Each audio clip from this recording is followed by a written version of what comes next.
Exposing and condemning and arresting all these evil practices and organizations is a definitively good thing.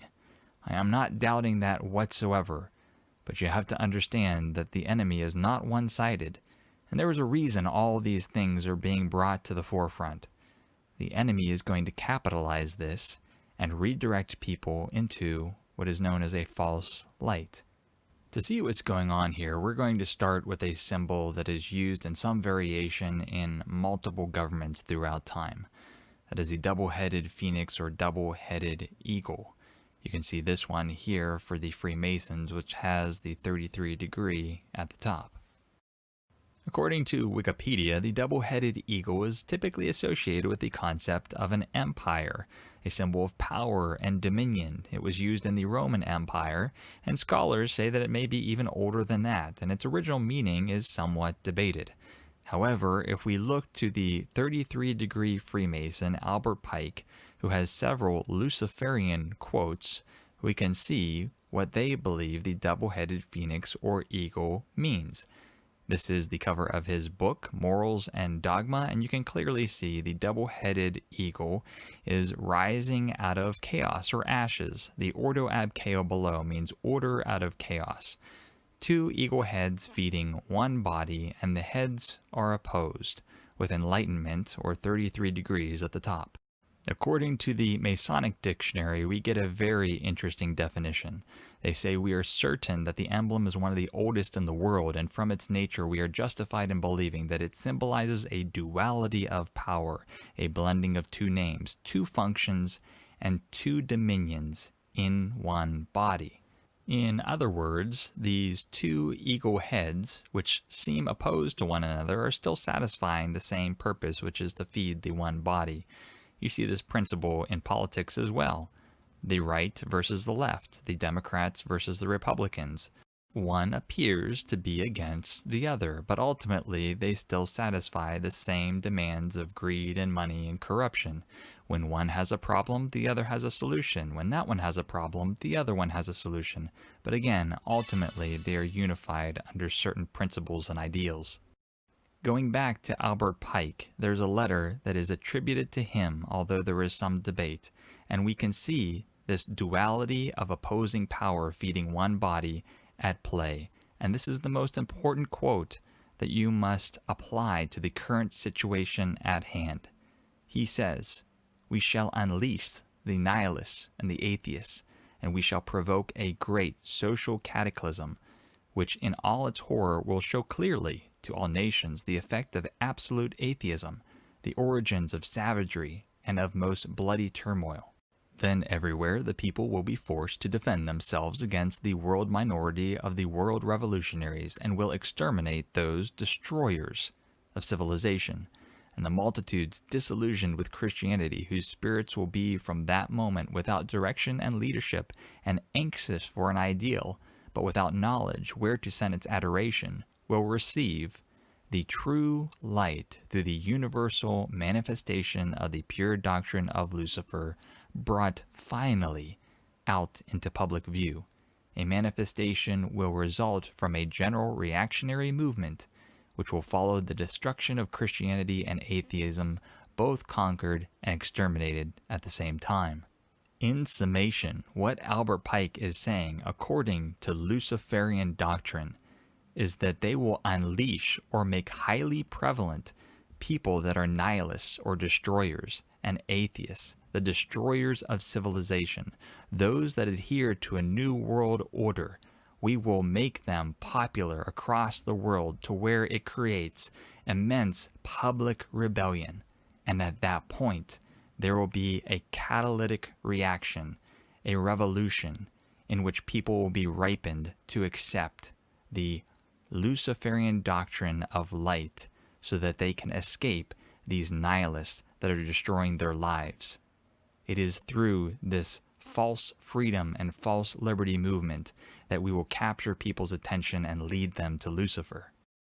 Interestingly, when Donald Trump was attending a conference back in the summer of 2019, He had the presidential seal of the United States projected behind him with a double-headed eagle. Spokesman Jude Deere says officials never saw the seal before it was projected on a screen behind Trump as it was introduced at the Turning Point USA's Teen Summit.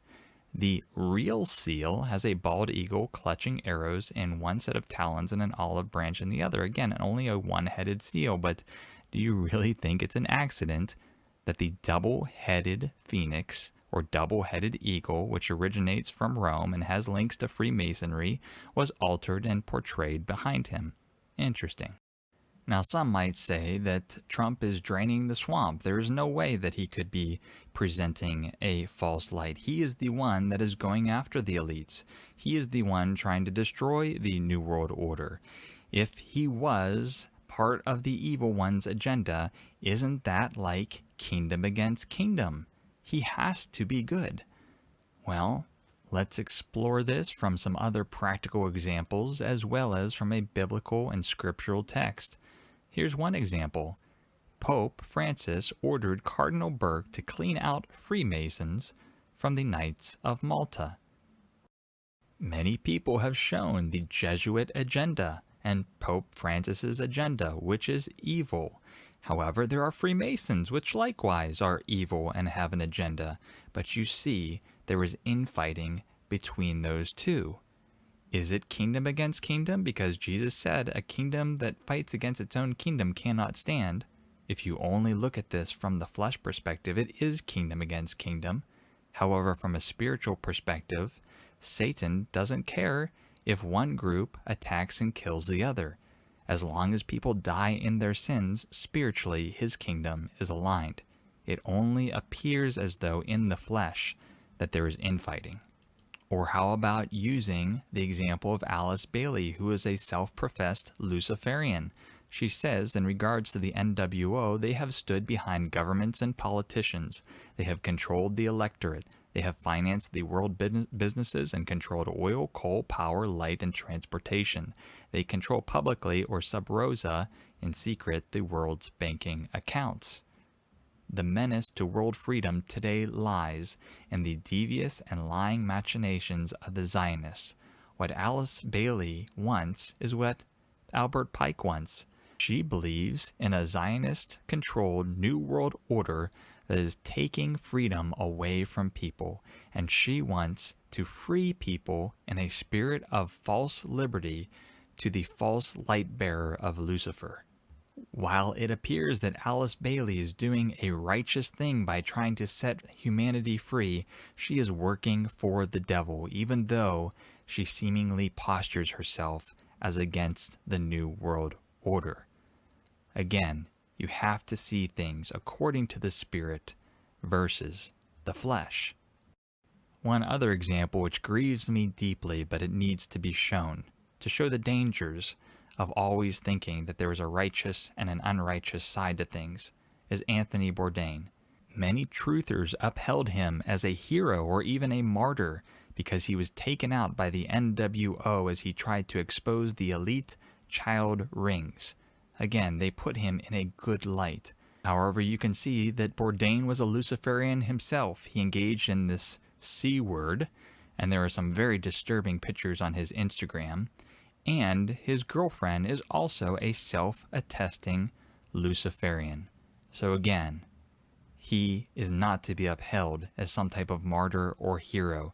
He is not righteous because he tries to take down another unrighteous person. Another example of these two opposing heads, these two unrighteous bodies going after one another, is in Revelation 17. You have Mystery Babylon attacked by the beast kingdom. One unrighteous Mystery Babylon against another unrighteous beast.